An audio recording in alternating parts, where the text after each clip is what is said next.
unabashed, the most unpredictable, becomes a headline, the most volatile, outrageous behavior, unsubstantiated narratives, a battle of personalities. Welcome to Grand Tamasha, a co-production of the Carnegie Endowment for International Peace and the Hindustan Times. I'm your host, Milan. We are nearly done with our 6th season of Grand Tamasha, and we have been shamefully overdue in scheduling a news roundup for the fall. To set things straight and to discuss the latest news coming out of India, I'm joined today by podcast regular Sadanand Dhume of AEI and the Wall Street Journal, and Tanvi Madan of the Brookings Institution. Guys, welcome back to the show. It's good to be back. Good to be back. So today on the show, we're going to be talking about 3 topics. First, just a few days ago, the Modi government abruptly announced its intent to repeal a series of controversial farm reform laws. We'll discuss why they reverse course, what it means for Indian politics, and what it means for the future of the economy. Second, we'll take stock of the state of China-India relations in light of a new Pentagon report detailing China's aggressive actions on the disputed border. And finally, we will unpack new rumblings out of New Delhi that the Modi government wants to move on languishing trade deals. Let me start with the government's sudden about turn on the farm laws. Back in September 2020, that was a long time ago, it's hard to even remember, Parliament passed 3 agrarian reform bills they said would transform the way agriculture is practiced in India. The bills did a bunch of things, but mainly they liberalized trade and commerce in agriculture, established a framework for contract farming, revised stockholding limits for certain agricultural products. The move kicked off really massive protests, particularly in the states of Punjab, Haryana, to a certain extent the western stretches of Uttar Pradesh. In January, the Supreme Court stayed the implementation of the law, and now, last week, the Prime Minister formally announced he would be rescinding them. Sadanand, let me start with you, because you have been following this very closely and writing about it. Back in October 2020, you wrote a column in the Wall Street Journal, and the headline read, "Farmers will reap the benefits of Modi's reforms." In that column, you noted that the argument against reform rests on crude fear-mongering about private enterprise. So I take it from this that you're disappointed with the government's backing down. What do you think this reversal actually means for Modi's larger economic reform program? Well, I think there are 3 things just off the bat. First of all, this is clearly a setback for the reform program in general, because the government had staked a lot of prestige on this. And if a powerful and popular prime minister in his second term with a mandate can't push through agricultural reforms, who can? So that's one big takeaway. I think this, in fact, weakens Modi. It makes him look like that he doesn't really, when push comes to shove, he doesn't really have the courage of conviction. And also that for someone who is known to be a very effective political communicator, which he is, he seems unable to communicate vital reforms to people. I think it also sends the message that I don't think the protests were actually that large. If you put them in the context of the hundreds of millions of Indians who are engaged in farming, you just had a very small subset of farmers who were protesting. So to me, it suggests that if you are organized and you could essentially blackmail the government into stepping back, which is not a good sign at all for the reform program generally. So Tanvi, I'd like to kind of turn our gaze more towards the global. These reforms, in some sense, were a signal to multinational companies, to governments around the world, like the United States, that this government in India intended to push for controversial, maybe even painful, but important market-based economic reforms. Do you think that this kind of 11th hour climb down is going to dent significantly the government's image in the kind of global eye? I think there are a couple of ways to think about this. I think one is, to think about the international response to them in the first place, but also perceptions of the climb down at 2 levels. One, or kind of in 2 groups. One was, the investor community, economists, policy wonks, others who were looking at this, businesses. And the second is the diaspora. And I think there were kind of 2 different views in some cases within those groups about these reforms. I think in both cases, I would say that in fact, the view you described in the kind of reform-minded community, let's put it that way, was tempered by process. And I just wanted to say something about process, which then connect it up to the international response, because I think some of it will depend on the international view of this will be on what he does next, particularly in terms of reforms in other places, or will this get scuttled? Is this kind of the sign of more to come in terms of climb downs or stalling of reforms, or is it he's taken this off the table so that he can do additional things? But just on process, like Sadanand and others, I believe that I know that much of what the reforms we're trying to do would, in the medium to long term, have been good, not just for the kind of farmers around India, but in Punjab and Haryana as well, where life after farming has to be considered. Otherwise, these places will have the problems that commodity-rich countries do, where you have kind of non-diversified economies dependent on kind of one product or commodity. And so the even for the states that are protesting, this would have been good. But process matters, particularly in a democracy. Use the parliament not just for the legislative pushing these laws through, but to do the consultation that now Prime Minister Modi in his speech said that they're essentially going to do on the question of MSP, kind of the and for agricultural products. And so had process been followed, one question is, and it's not just a counterfactual, it matters for what comes next.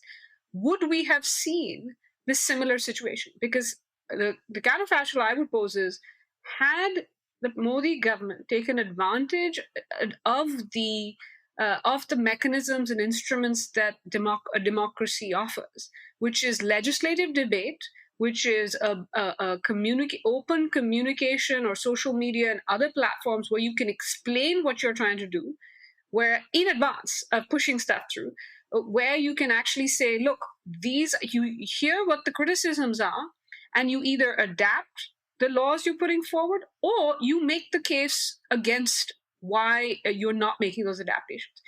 That was all done, to the extent it was done at all, after the bill was pushed through. And so I do think we will see this again and again, and therefore kind of international perception of reforms and others will be affected if we don't see movement on process from this government.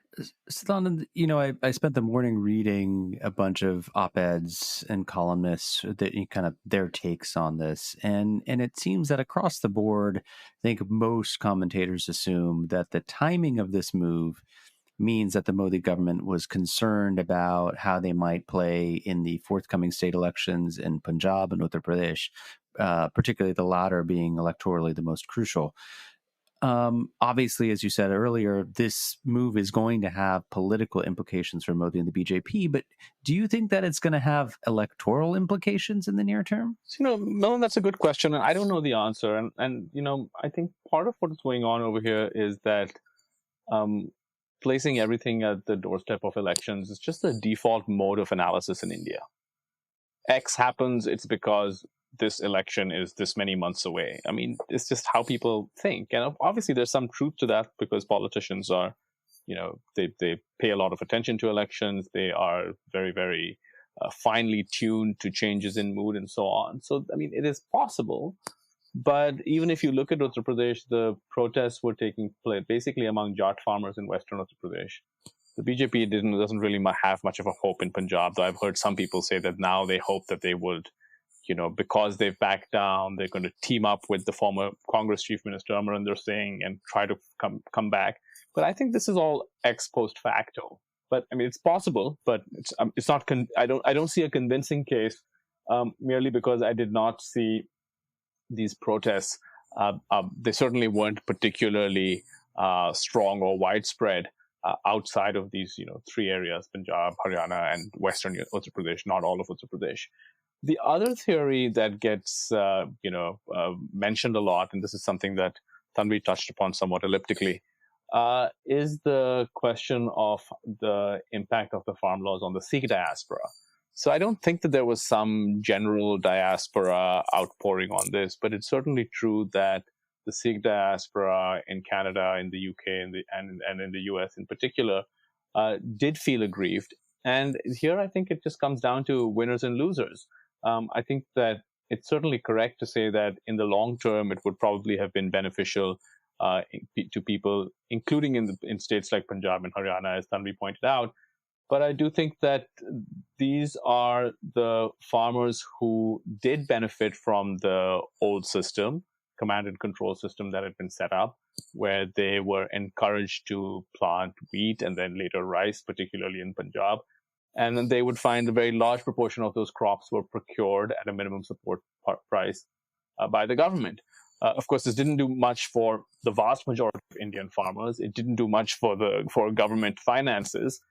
Huge mounds of grain that are just rotting in warehouses in India. But they were clearly winners, and they were worried that these reforms would affect them. And because many people in the Sikh diaspora in the West retained close links to their villages and towns in Punjab, this sort of took on that.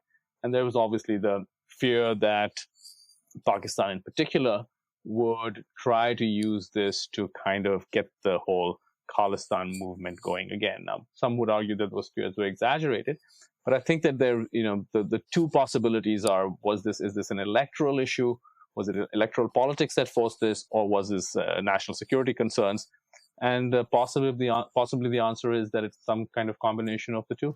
Tanvi, you want to comment on this? Yeah, just, it does bring an interesting question about the diaspora and their role in India, and particularly politics and policy. The Modi government has departed, as all of us know, all your listeners know, from previous Indian governments in actually encouraging the diaspora abroad to get involved in politics and policy. And that's been a departure from previous governments. Now, this time actually showed that once you open that door, you're going to see diaspora get involved in politics and policy in a way that the government won't necessarily like. And so, and we saw a lot of that, which is pushing back and saying, why are they getting involved? They're not sitting here, they're helicoptering in, but you can say that. And so one question is going to be, do you see some rethinking about that? Maybe not, but it does raise the question of what's goose for the, what's good for the goose is good for the gander as well. But I will say one additional thing on the international response part. In a weird sort of way, while kind of the reform-minded might worry about what does this say about reform, this also helps show that Indian democracy and civil society, that the Modi government, there is opposition. It's just not from opposition parties, sometimes not from, that this is not, let's just say this is not China. And so some of that kind of narrative that, India is, and you actually hear this in exaggerated form, that India is not a democracy anymore, that in some ways the back down actually shows, even though, as our friend Mihir Sharma pointed out in Business Standard, this is not a total back down, but it will go towards political rather than legislative debate, which, as he said, should have been done in the first place. But again, that supports the argument that this is still a vibrant democracy in many different ways.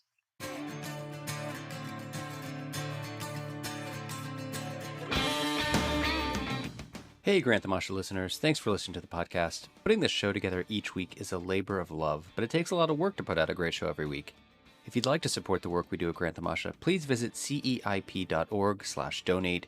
Don't forget to subscribe to us on Apple Podcasts, Google Podcasts, Spotify, or on your favorite podcasting platform, so you'll be the first to know when a new episode rolls out.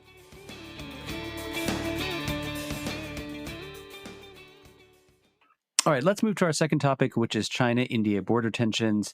There was a recent report by the Pentagon. It got wide play in the Indian press. That report noted that China has built a large 100-home civilian village inside the Indian state of Arunachal Pradesh. This is territory, of course, that China has long claimed. Tanvi, I want to ask you, because you are probably one of the few who has actually gone through this report in some detail. Was there anything new here? And why do you think it has garnered so much media attention? After all, these border incursions have been talked about now for a very long time. So there was something new in it, but it's not what got all the attention. So what got the attention is, as you said, this idea that that China is building, and the headlines put it, that China is building has built 100 villages in Arunachal Pradesh. Now, and that got a lot of attention in India, with some in the commentary and the press saying that this shows that China is grabbing, or it's salami slicing at the line of actual control, or at the McMahon line is continuing, and that this is just more proof. This report had initially come out in January, that it is continuing to grab additional territory. The opposite side said no, that this is not in Indian territory, and some even criticized the Pentagon for not being, for either suggesting that this was in Indian territory, and that this somehow reflected badly on the Modi government for not doing enough at the border to ensure that China couldn't take or grab additional territory.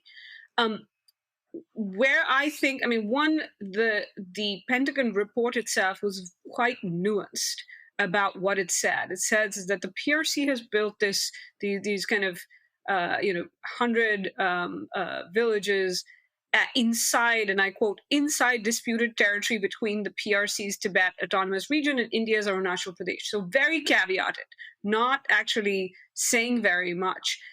But I think, this reflects a debate that we've seen in India over the last year and a half since this boundary crisis has continued, where there have been calls for the Modi government to be much more transparent about what's actually happened at the border. Others have argued that the Modi government should actually be far more transparent about where the PLA has actually made gains, where it has actually changed the status quo, and that it would actually strengthen India's argument in some ways about the fact that China is, violating the rules-based order and violating the agreements that India and China have signed.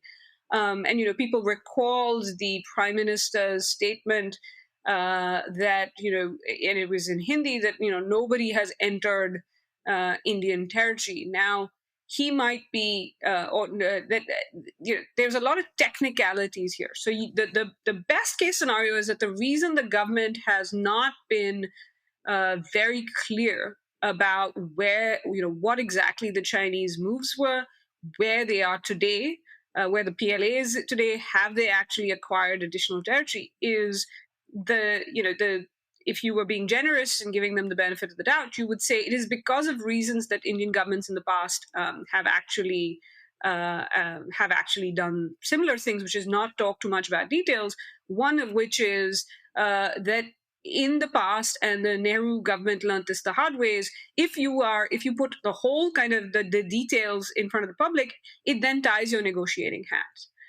Because then it's very hard for you to make any adjustments to your claims, or then it puts the onus of you to actually take more proactive means to kind of push them out, as Nehru famously publicly said. The second has been kind of the legal argument, which is that this is all taking place in disputed territory, as the Pentagon report kind of used that term. It is essentially it's not a legal term. I've used the term both man's land in some ways, in the sense that both countries claim some chunks of these land where this is taking place. So from a technical point of view, you can say, one, they're not saying very much because they understand, that it's pretty ambiguous. They also understand that it's disputed and this is an undemarcated border, or that you can say, they understand that their claims are not as set in stone. But I think the argument that goes, that people are making against that is that this is the lack of transparency is not because of those two things, but because of politics. That the Modi government does not want to be accused of being, the first government in a long time that has lost Indian territory to the Chinese. And so, that is the debate. That is why that DOD military power report, I think, got so much attention. Sadanand, let me ask you about another recent column that you wrote, which is on China-India relations. in that piece where you were sort of reflecting on all that India has tried to do in pushing back against, Chinese aggression, encroachment, what have you, you noted that India has stood up to China. That's true, but not nearly as well as it could have had its economy been remotely competitive. And I'm wondering if you could tell us why the qualified assessment. What is it about Indian economic trends that have specifically hampered the way in which India has been able to counter Chinese actions?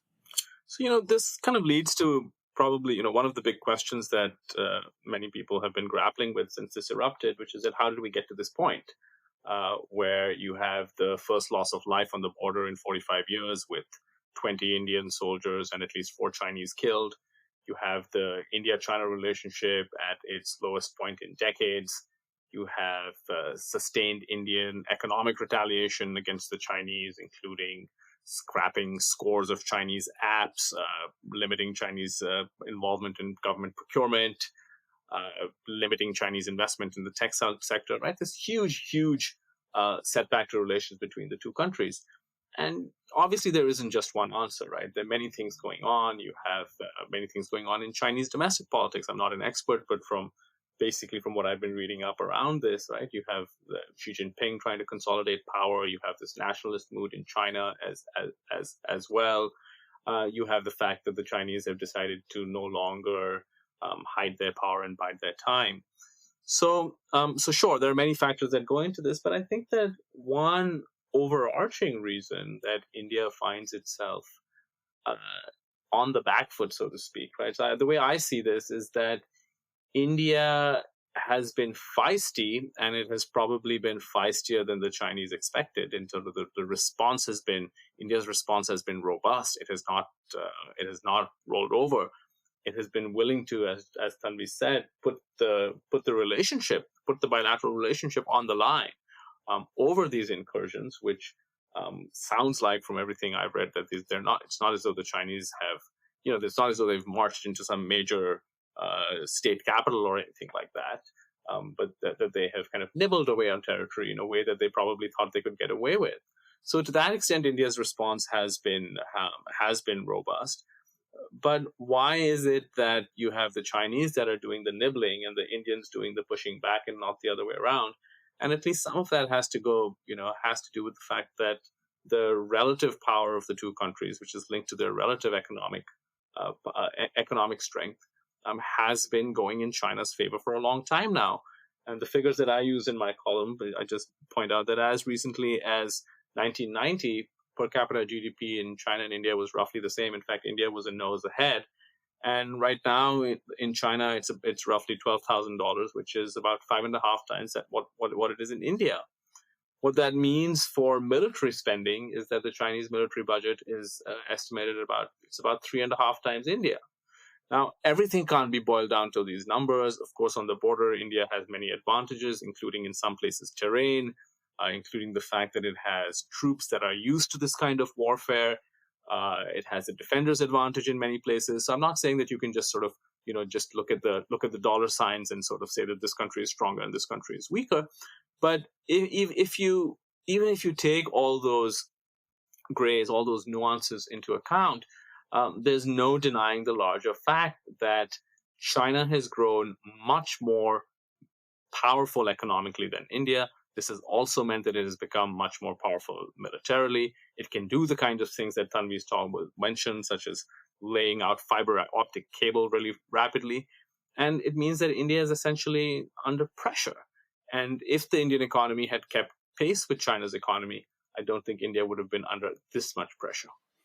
So let me actually stay with you for a second, because this is maybe a natural segue to our third and final topic, which is on trade strategy. So in recent months, there's been a discernible shift in Delhi's rhetoric, if not necessarily action, on the subject of trade. I think we've all seen the commerce minister talk to the press about the need to expedite ongoing trade negotiations, whether it's with the United Kingdom, European Union, Australia, amongst others. The U.S.-India Trade Policy Forum has been resuscitated. Leaders from both sides are meeting, I believe, this week. Some people attribute this newfound embrace of trade and trade pacts to the border tension, saying that this has been a wake-up call, that this Chinese aggression needs to have both a military and an economic component. What do you make of this new line, Sadanand? Do you attribute it to the China factor, or is there something else going on? I think the China factor probably plays a role. I think another thing that probably plays a role is that many people were coming to the conclusion that Modi had simply failed to live up to his promise as an economic reformer. He spent most of his first term focusing on welfare delivery. To his credit, rather efficient welfare delivery. You didn't see too many economic reforms. You saw the GST, which was, I guess it was a reform. The way it was rolled out and the complex GST they created sort of left much to be desired. And then you had his landmark reform in quotes in his first term, nutty demonetization. And I think that people were worried that the so-called India story of this other grand giant economy in Asia rising to rival the Chinese was becoming sort of simply implausible. So you have seen them, particularly after COVID hit, you've seen them try to kind of, get their act together. And there have been various components to this. There's been the privatization program where they've just privatized Air India. There was the agriculture reforms. We've seen that those they've had to reverse. They tried to move on labor. So they've been trying to do things. And I think part of this is about the narrative that, and particularly since they got so much bad press when in 2019, they suddenly at the 11th hour pulled out of the RCEP, the RCEP negotiations. And so along with not really moving forward too much in reform, the Modi government had the dubious distinction of being the first government since the advent of economic reforms in 1991 to really roll back on trade. They were raising tariffs. They were pulling out of pacts. They were revising bilateral investment treaties and so on. So I think some of this is that they recognize that they were getting a lot of bad PR. Then, of course, they've put in place this one of the centerpieces of their economic program are these production-linked incentives, which essentially, in a simplified form, is that they're raising tariffs on certain goods and they're trying to encourage people to manufacture in India. But the question that raises for them is, well, who's going to buy all this stuff? Right? It's supposed to be an export-led model that was trying to copy what Korea did, essentially, South Korea did decades ago. But for that, they need markets. And China is obviously not going to be that market, given current geopolitical realities. And even before we saw this sort of the downturn in the relationship, China had not proved to be a very large market for India. Trade is very lopsided in China's favor.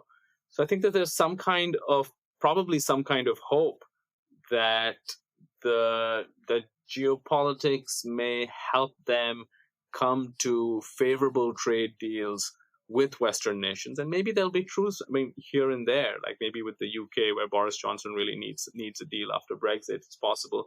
But my own concern is that India may be a day late and a dollar short. I think the mood on trade has changed fundamentally. I don't think there's any political appetite in the US in either party to really open the doors for India to export its way to prosperity the way China did. Because the narrative, whether you believe it or not, the narrative that the great opening to China ended up hollowing out the U.S. middle class and hurting many, many people, particularly in the Midwest, that has taken hold in both parties. So I think that that's a hurdle that India will have to cross, and I'm not sure they recognize that fully. And the second is that India's trade position has really been tied to what they call Mode 4, or movement of natural persons in the sort of trade jargon. I don't know what movement of unnatural persons is. But apparently, it's a movement, and so essentially, what India has always led very aggressively in its trade negotiations with the idea that richer countries should lower barriers to Indian workers because the Indian economy is not generating enough jobs, and many of its sectors, such as the IT sector, they depend on sending these workers having easy access to jobs outside of India. Again, as with trade, the mood on immigration has fundamentally turned. So Tanvi, let me kind of bring a couple of different things together, because you had a report out a little while ago, which we'll link to, that was published by the Council on Foreign Relations. The subject was on major power rivalry in South Asia. And you made the point in that report that you have US-China competition, you have China-India competition. Those things together have sort of paved the way for deeper US-India ties, because both countries, the United States and India, have a shared concern about a rising China. But I note that officials in India have said, look, we have broached the subject of some kind of US-India trade pact, but the Americans don't seem to be eager to restart these conversations, right? They basically are saying, we'll come back later. So is this India sort of trying to shift the blame away from its own kind of protectionist stances? Or do you think there has been a role reversal where now India is the kind of suitor and the United States is playing hard to get? So I do think there has been a role reversal, and you see this in the way you see this in some of the USTR statements, which sound like they could have been Indian talking points 2, 3, 4, 5 years ago, where you have trade officials, but even otherwise beyond USTR, saying that we did sign trade deals, and even Hillary Clinton pointed that out the other day at the Bloomberg Forum, where she said, yes, that she has changed her mind about trade, that trade deals were signed in the past, but there's a questioning of whether those actually benefited large sections of society, and in some cases actually caused harm to Americans' interests. And so there needs to be a reconsideration on specific trade deals themselves, but also whether trade deals are the way forward. And then this idea of there needs to be kind of fair trade deals that benefit kind of a larger section of society. This is exactly what the Modi government used to say, including specifically about things like the India-ASEAN FTA that were pointed to, saying, those were done for strategic reasons. They didn't have the kind of economic or commercial benefit that we had thought they would. So I do think, some of this is just a matter of timing, where the window of opportunity where there would have been more convergence has perhaps closed. Having said that, going back to the question of, I think, why India is reportedly rethinking and seems to be rethinking trade, I do think there are other ways that you could see, even if not a big trade deals, you could see some convergence. And what I'll talk about is supply chains. But I think one reason why you saw, and this is related to China as you asked, which is, I think one reason for the rethinking is that due to now a recognition of the geopolitical challenge that China poses, but also that it is willing to use its economic tools to coerce countries, there has been a desire on the part of the Modi government to reduce Indian dependence on China and reduce India's economic exposure to China and technological and telecom, etc. But there's also been a desire on the part of Modi government to take advantage of other countries' similar concerns about China, and they're trying to diversify their supply chains, their kind of and in different sectors. And so the Modi government has been wanting to take advantage of that diversification, saying, "Hi, look at us here. We are a potential alternative, not just in terms of a cog in the supply chain, but we can potentially offer that kind of large market that many of you have in China." Having said that, they've been making that argument for a while. I think one thing they have recognized is investment's not going to, what they wanted is, come invest, manufacture in India. I think there's been a recognition that trade and investment can't be put in stovepipes, that they are connected, as Sadanand alluded to, and that you do need to, that entire supply chains are not going to move to India.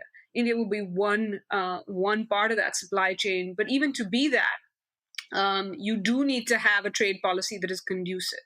So I think there is some learning that's been going on, and that's a good sign that there is, to some extent, hopefully a correction. But I will say that on the U.S.-India side, where you can see this potentially helping is they might, and it sounded like they're going to the USTR and the Commerce Minister are going to talk about some kind of older issues and some of the divergences, try to narrow the gap in terms of agricultural products, hopefully, digital trade, and discuss some of those differences. But then also find these areas of convergences on things like supply chain, in terms of climate change and clean energy tech, etc., where there are areas of convergences, where the two sides can actually move forward, potentially even digital trade. If there's convergence in China, you can see that actually facilitating some amount of desire and willingness to work together to close those gaps. So I think they'll be discussing differences, but I think there is also beyond trade deals. And I think we have to wait and see. I'll just finally say, most of the trade that the US has done, my understanding is, it's not usually been through trade deals. And so India and the US can still do, and there's records amount of trade in the last year, or at least April to September. If you look at the data, it's far ahead of what it's been, just US-India trade. So there's ways of doing this without actually having a trade deal, but it does require both sides to say that they have enough both strategic and economic convergence to move these things forward. So since we're almost out of time, let me just transition to the final bonus round, as it were. The three of us are headed into the Thanksgiving holiday here in the United States, as are many of our listeners. And I'm curious about what you guys are going to be chattering about as you're with your friends and loved ones, and that our listeners might be keen to know about. Let me get things started. It's a nice segue to what Tanvi's just talked about. I was reading a report from the economist Pranjal Bandari, who works for HSBC India, and this statistic really caught my attention, which is 50% of India's foreign direct investment today is now due to digital applications versus just 20% a few years ago. And I think it's really remarkable. There have been several stories in the Financial Times about this recently in the Wall Street Journal. India's startup tech ecosystem is booming. It's attracting a lot of foreign money. It's attracting a lot of venture capital funds. And obviously this has a huge range of positives, building that culture of entrepreneurship, capital expenditure, jobs, and so on and so forth. Although it's still, and Pranjal points out in her report, a kind of small share of Indian GDP, a really important development. And what I find interesting about it is, despite all of the controversies in this field, we see this kind of growth, right? There's regulatory questions about privacy, questions about data localization, questions about encryption. There's the data protection bill, which is being debated by or considered by a parliamentary committee, is going to be released sometime this week, or if not this week, next week. But yet money is still flowing in, which tells you that, there is still a certain allure in India, despite all of the other, headaches and controversies that surround it. Tanvi, let me turn to you. Is there something that you're going to be thinking about over the holiday weekend that our readers should know about? Well, I want your readers to not think about politics and economics. And hopefully they're not reading anything, they're listening. But what I was going to say is actually watching. And it actually ties in some of the themes that you just mentioned, but hopefully it will be fun as well. And this was inspired by actually something Brian McGrath, who on Twitter, who's a friend and an analyst. He mentioned that he loves Hallmark Christmas movies, and so he said, he's discovered that Bollywood movies are the next best thing because they have these happy endings and they're kind of family, they have big families, etc. And I was actually going to say the thing that I think people, listeners should be thinking about is all this kind of content that's coming out, and watch it, but also think about it in the economic sense. All this content that's coming out from India, which is now available to an international audience, which is both kind of a business story, and that's also, I suspect, where investment will be going in, and foreign direct investment too, but also that, the fact that these made in India products are now are available to the rest of the world through, foreign platforms, but that have themselves become very Indian in their own way. And so it also goes to this broader argument that we talked about in terms of trade and other things, which is I think there needs to be a mindset difference. And I think I shouldn't say there isn't one amongst key sectors of the government or society, but that instead of, I would hope that after 75 years, India should be not just thinking about what can the world do to India and, go have that bunker mentality, but what can the world do for India, which is, have these products so you can this Thanksgiving week watch Hum Aapke Hain Kaun on your TV screens. You can get ready for the election conversation. Yeah. So that's something to watch. And, it reminds me of the old kind of Doordarshan shows in a way, which is, city boy goes to rural village and learns about how to kind of survive and thrive there. And it's just I just think it's a pretty good show. And again, is being made available. And I suspect a lot more will be as long as the Indian government allows it to be available to the rest of the world. And Sadanand, as you're sipping your Indian craft gin and playing with your beautiful puppy, what are you going to be thinking about? Well, I'm certainly not going to be inflicting this on my friends or family or my dogs. But I'm quite fascinated by the wild and woolly worldview of this Bollywood actress called Kangana Ranaut. And partly this is sort of, it's facetious and it's a little bit funny because she says things that are on the face of it batshit crazy. So, for example, she recently said that India only got real independence in 2014 with the election of Narendra Modi, and that what Indians had before that was just charity from begging. But I think that there's, in fact, quite apart from the sort of the train wreck element, which makes this stuff fascinating, is that I think sometimes the unserious or the wacky or what we would think is sort of actually quite frankly deranged side of the national conversation in India actually tells us interesting and important things.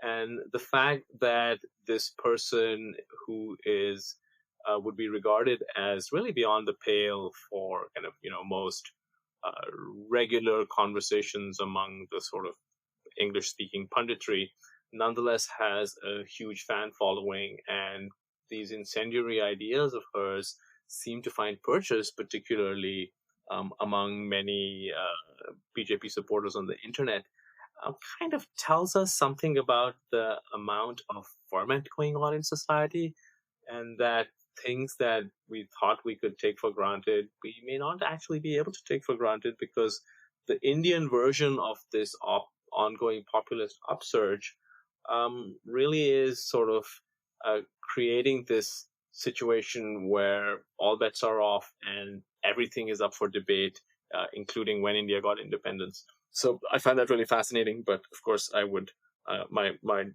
Thanksgiving dinner conversations will be much more pleasant. So thank you for inflicting that on us and our listeners. Sadanand Dhume of AEI and the Wall Street Journal and Tanvi Madan of the Brookings Institution joined me, as they often do, to round up the news. Guys, thank you for coming back. I hope you have a great holiday week and weekend, and talk to you in the new year. Thank you. Thanks, Dylan. Grand Tamasha is a co-production of the Carnegie Endowment for International Peace and the Hindustan Times. This podcast is an HT Smartcast original and is available on htsmartcast.com, India's fastest growing podcasting platform. You can also find us on Apple Podcasts, Spotify, Stitcher, or wherever you get your podcasts. Don't forget to rate and review. Helps others find the show more easily. For more information about the show and to find the writing we reference on this week's episode, visit our website, grandtamasha.com. Production assistance comes from Caroline Duckworth, Tim Martin is our audio engineer, and Cliff Jayapranada is our executive producer. Thanks for listening, and see you next week.